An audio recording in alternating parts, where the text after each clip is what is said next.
Hi everyone.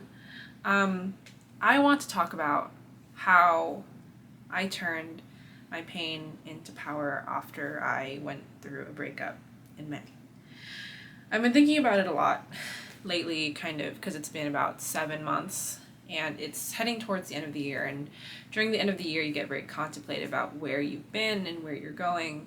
And I think about this breakup that I had and how I was able to grow so aggressively in that time.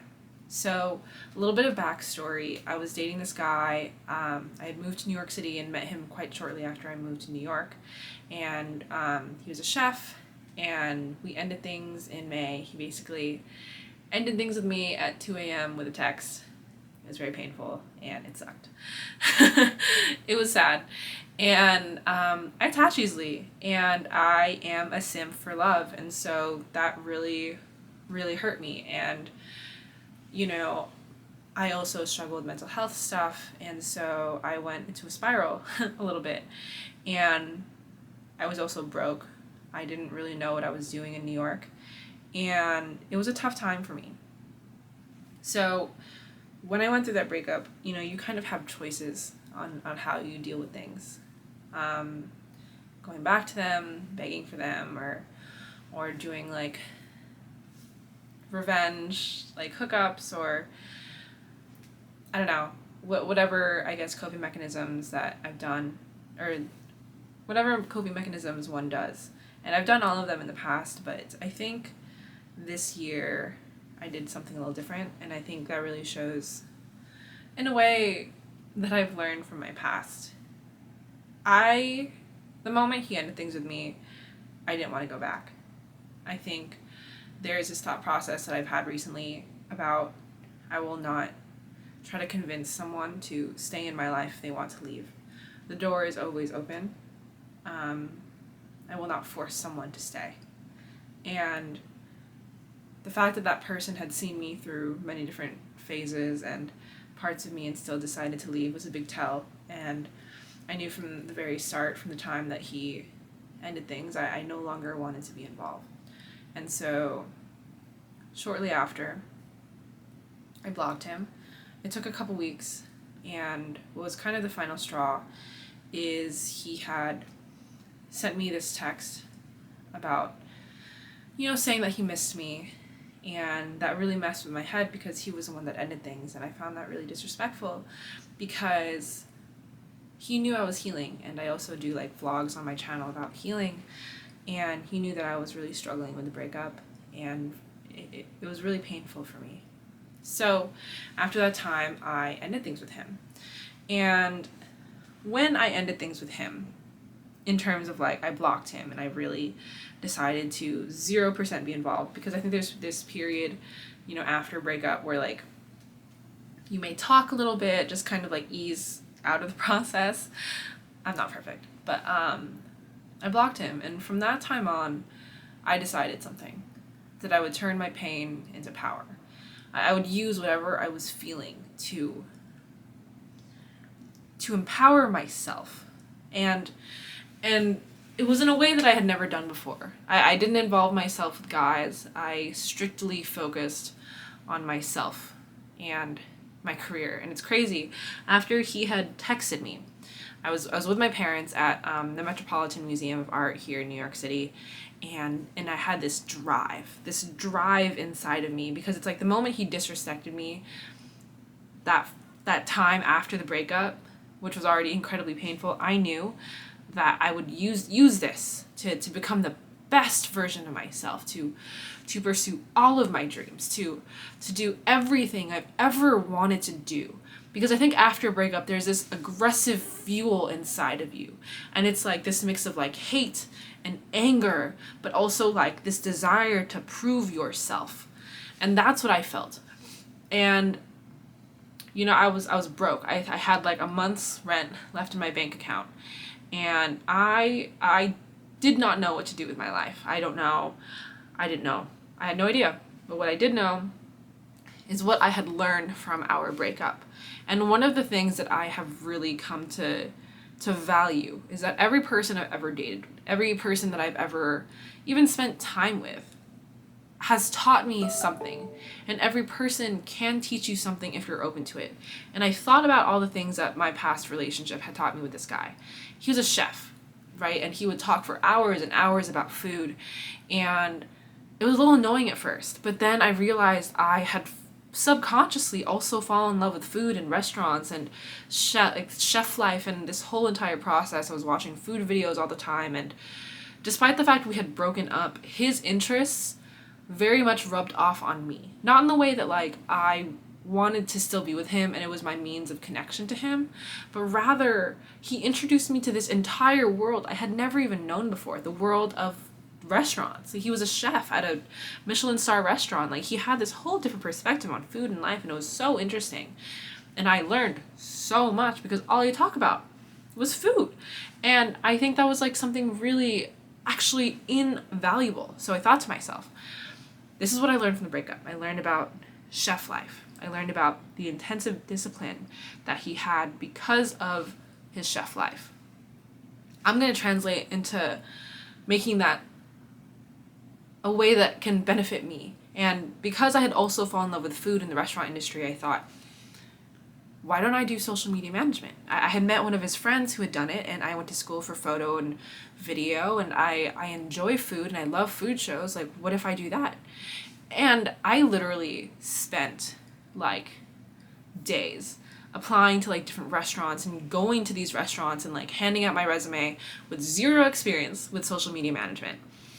Just wanting a job. One, so that I could pay the bills, and two, because there was this itch inside of me that felt like this was something that was interesting to me.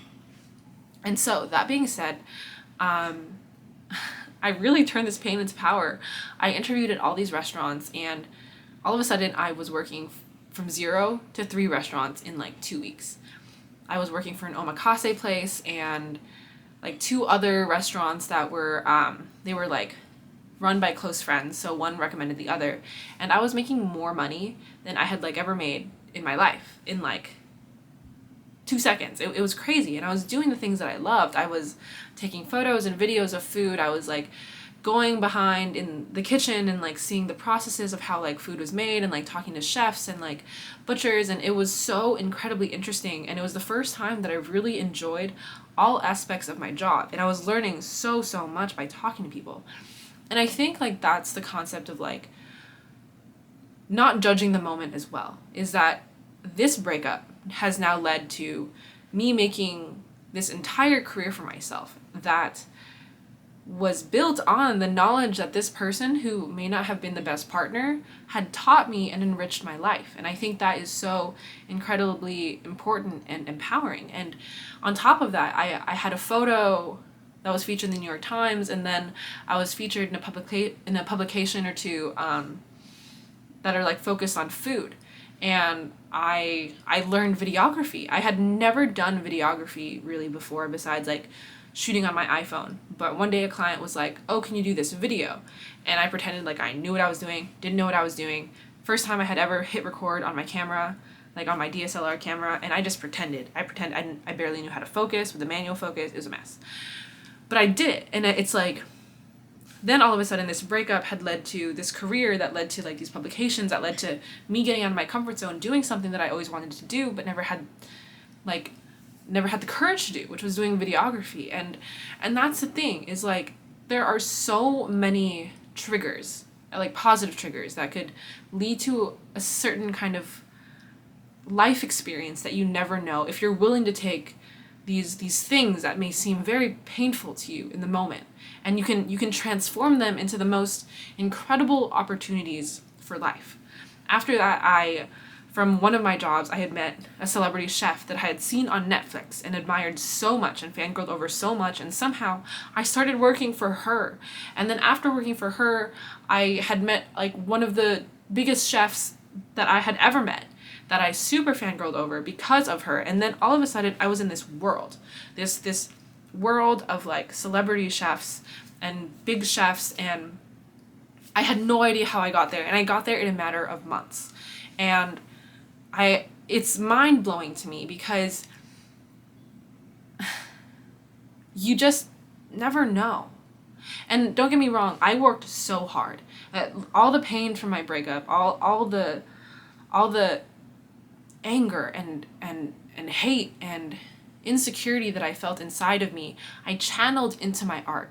I channeled into this fierce determination to succeed, to prove to myself that I was more than this girl that was hurting over someone that didn't really care about me, that I could do whatever I wanted to do, that I had the capability to exceed what even I thought of myself. And I continued to surprise myself, and I continue to surprise myself every day, and I'm shocked by what I can achieve. And that's the thing, is like, we are more than the things, we're more than our thoughts. We're more than the thoughts that contain, that I guess, like, that we contain ourselves in, or that I contain myself in. And if you allow yourself the opportunity, you never know where you can go. And now I'm here today, right? And I'm in this career that I love, talking to people and meeting people that are so incredibly interesting to me. I'm doing photo and video, and I'm growing by the day and learning by the day. And I'm not fully where I want to be, but without that moment of hurt, of intensive pain, the times where I couldn't get out of bed, where I was working for hours and hours, and I didn't see my friends for like an entire summer, because all I was doing was working, trying to prove to myself that I could get through this hard time. And granted, I think I could have done with some support. I was very stubborn that I could do it alone, I could do it silently, and I would come out on the other side, walk out the door one day, and like, I'd be okay, I'd have a successful career, and I did. But I sacrificed a lot, and had a lot of time, a lot of emotions. But that's the thing, is like, I would have never been able to get through that phase in my life of intensive working, of trying to prove myself, trying to learn photo, trying to learn video, if I hadn't used that intensive emotion that I felt towards my career and towards my passions. And I guess that's what I'm trying to say, is that when you have experiences that hurt, that feel like you're in this pit and you can't get out, there is always a ray of sunshine somewhere there. There is always a way to get out. There's always something. And it may not look exactly the way that you think it's supposed to look, opportunity or healing, but it's there. And there's so much power in perspective, and seeing opportunity and growth in our most painful moments. And you think about life, right? And I think about it a lot when I'm going through hard times. Humans are a part of nature, and living in New York City, I've seen this cyclical nature of trees, and how these trees in the dead of winter, they look like twigs, they look like nothing. They don't look like they will ever bloom. But there's always a springtime. There's always a time for you to bloom again, as long as you continue to water the foundations of who you are and what you believe yourself to be. And that's how I get through the hard times, knowing that nothing is permanent, especially the pain. So yeah, that's how I turned my pain into power, how I turned a heartbreak into a career that I love, and I will continue piggybacking off of this experience to continue living the most beautiful life that I can, doing things that will continually shock me, because life is an incredibly short experience, and we have the power to shape it into whatever we want it to be. And that is the most beautiful form of art we can experience. Life. All right, I'll see y'all later. I love you. Thank you for listening, and have a great day.